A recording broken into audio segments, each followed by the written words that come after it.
Hi, everyone. I'd like to take a few minutes and share with you a really important resource that you should be aware of as you're preparing to teach QuantWay curriculum. So if you go to your Pathways site, one of the very important areas that you're going to want to be aware of is the resource link, which is right here. So if I click into resources, and then for our sake, I'm going to go to QuantWay Core, you can see that there are several links with instructor notes, and these are built for both in-person instruction as well as the online, which is using the Realize It online learning platform.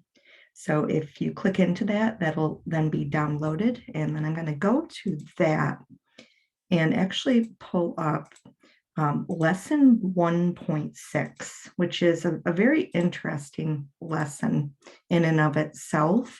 It's got a lot of really nice components to it, but I want to make sure you understand how to use the instructor notes to your advantage.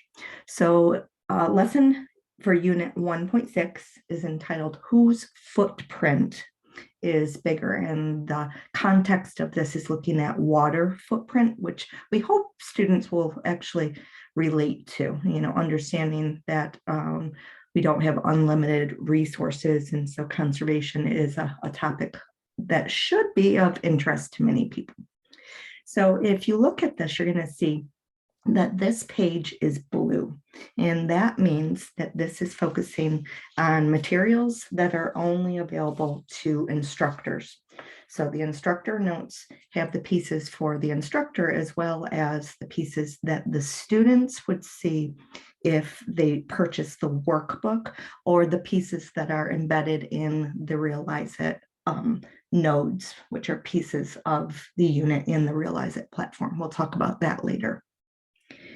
So as you can see, the pieces in this unit are the preparation, the after preparation survey, the collaboration session, the group working survey, and then exercise. So preparation is self-explanatory. It's what they should be doing before the collaboration session. The after preparation survey, I encourage my students to do because it helps them take a few moments to think about the topics in terms of, am I feeling confident with this topic as I go into the collaboration session? Preparation and survey is done individually. Collaboration session is a group activity. The group working survey is individual, and then the exercise, which is like the homework, the after part, is also individual. In instructor notes, please notice that there are prerequisite assumptions that we have about our students, so what we think they should already know, learning goals, and then we have explicit connections. So this is the main thing we're hoping our students come away with after they have completed the preparation, the collaboration, and the exercise. So they should understand that numbers can be compared in multiple ways, and also build strategies for estimating and calculating with large numbers.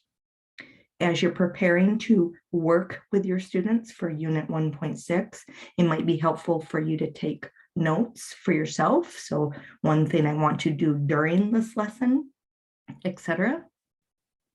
In-person suggested timeline. So if you're teaching with your students face-to-face, this sometimes can be an underestimate because often students will either procrastinate, they will, really resist working with their group mates, or also they could get distracted. So sometimes this suggested timeline is an underestimate, but what I have seen is with the online Realize It platform, this can sometimes be an overestimate.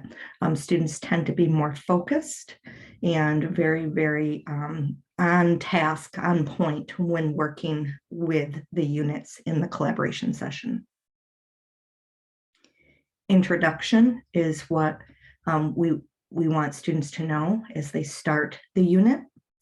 And then we go into preparation. Now notice this is black, and that means this is what the students would see if they have the printed workbook, or this is what they see with the graded part of the preparation activity in the Realize It platform. So preparation activity 1.6 has several questions for them to do. And then notice it also has the after preparation survey, which is a separate activity. And this is very short. It is not graded. This part is not graded. And it goes through the particular skills or concepts that we're hoping our students practice with, prepare with, so they're ready for the collaboration. And they're asked to rate themselves from 1 to 5, not confident to very confident. And sometimes students are a little bit overly confident when maybe they shouldn't be, because they're just saying, yeah, I understand this. So it's really important to make sure they're assessing themselves accurately. Next part is what they would see in the collaboration session. So the introduction. And for this introduction, notice that we're talking about variables, as well as setting up a ratio and making sure that they understand the definition of what a unit rate is, a variable, scientific notation, specific objectives. I do ask my students to read out loud, and that includes the specific objectives as they're going through the collaboration session. I think that really helps them focus on what they are supposed to be doing during this lesson, the topics that they will be encountering. Problem situation 1 is focusing on comparing populations. Notice that there are pieces that are bolded. So scientific notation, integer, and then examples are given. Again, I encourage my students to read out loud in their collaboration sessions. In that way, they're slowing down and processing information and respecting that people work at different paces.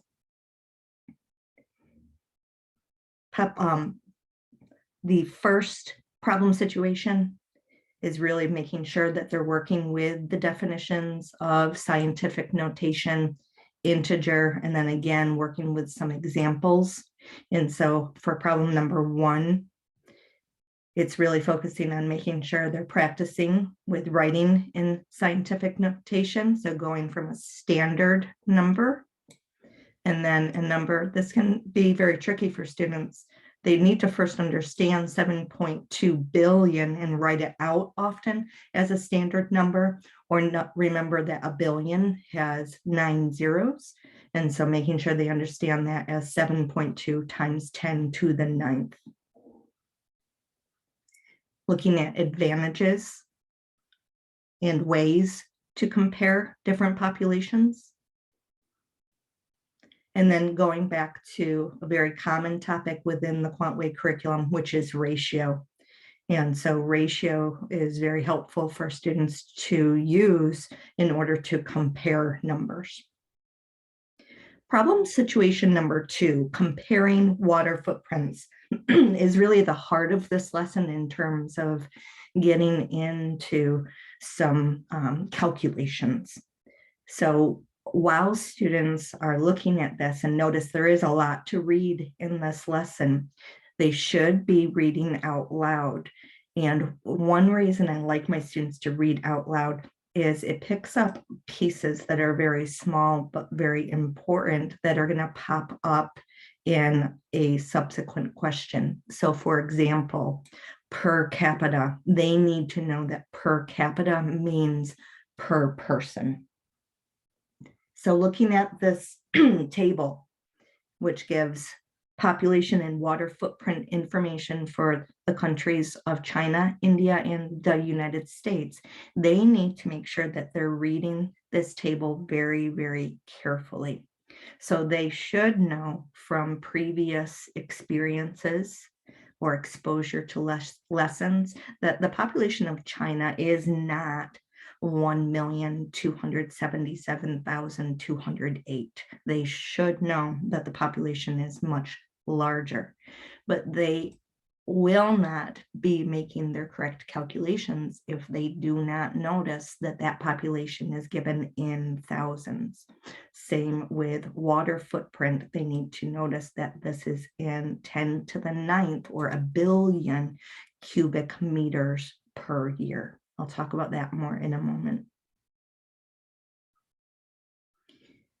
This can be a little bit confusing for students.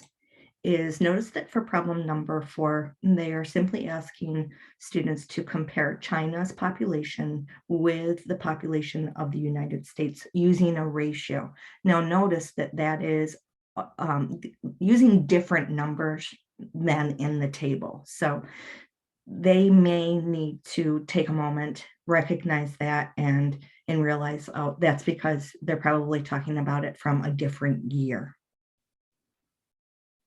Number 5 is pretty straightforward in the sense of they are simply asking students to list the countries from highest to lowest in population. And notice it is China, India, and the United States. Pretty straightforward.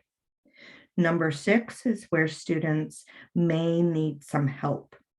When I am working with my students and they're doing their collaboration session, I will often try to time it to jump into their sessions when I think they're hitting close to problem number 6. So for problem number 6, they are asked to calculate the water footprint per capita or per person for each of the 3 countries. Many times students will get this question incorrect for the first country, for China, because they forget to read the table properly. So I try to make sure if I didn't get to them in time and they got that first question wrong, I try to make sure that they know it doesn't matter if you get something wrong. It's really that you're persisting or that you're understanding why your answer was wrong. So going back to the table, making sure that you recognize that the population is in thousands, making sure that the total water footprint is in billions. If they got the first question incorrect, reminding them to always access the solution so that they can see where they went wrong, so that they can then use that to their advantage to hopefully perform the correct calculations when determining the water footprint for India and the United States per person. So really getting into that productive struggle piece of, okay, you might have gotten that first question wrong, but learning from our mistakes is really, really important and a great lesson in life as well. So question 6, again, is looking at calculating water footprint. And so students may need your help or may need to use the solution if they got it wrong in order to be correct when calculating the water footprint per capita for China, India, and the US. So I want to go down to the bottom. There's here, which is making connections. So again, this would be if the students are working in a face-to-face environment in a traditional classroom. You want to make sure that you are wrapping up this lesson, so getting into the problem cycle, and making sure that you're closing it out with your students to make sure that they are understanding the main mathematical ideas from the discussion. And that will end it for an in-class lesson. It's a little bit different for the Realize It platform, and we'll look at that in a moment. So after making connections, the students are then asked to work on exercises. If you're in a traditional classroom, then that would mean that they would be doing this if time permits, or in individually, say after class. Students often need reminders to do the exercises. So sending out messages through email or remind can be very, very helpful. And I'm going to scroll down a little bit. So after the exercises, you can see it's turning back into blue. So that means, again, we're looking at pieces from the instructor notes that are only for instructors' use. So this goes through a lot of very nice hints or suggestions to make your life easier as you begin working to teach with the QuantWay curriculum.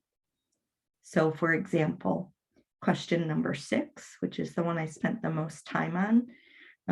Note the United States, while third in total water footprint, became first when looking at the figures per capita. Students may need guidance finding the values per capita. So again, really making sure that they recognize that the population was 1,000 times the stated value and the water usage was in the billions. Down below, making connections. Now, this is how making connections is different online versus face-to-face. So these are all of the questions that students will encounter when they're wrapping up together. What I have noticed too often is students kind of skip through a lot of this or don't take it seriously. So this might be a really nice area where you could send out some questions to students, or you could make, say, some skeleton notes if they don't have the workbook to make sure that they are really taking stock of the topics that they're learning about, and also having a resource to go back to as they're progressing through the course, getting ready for quizzes, tests, final exam, etc. And just having a really nice set of resources for them as they are getting through the course in a successful way, we hope. And the last thing I want to point out is in the instructor notes, you also have keys to the preparation activity, as well as the key to the collaboration and key to the exercises. So all of these are meant to help you, especially when you're teaching a course for the first time. We know that it can be very overwhelming. So I hope that this was helpful to you. Have a great day.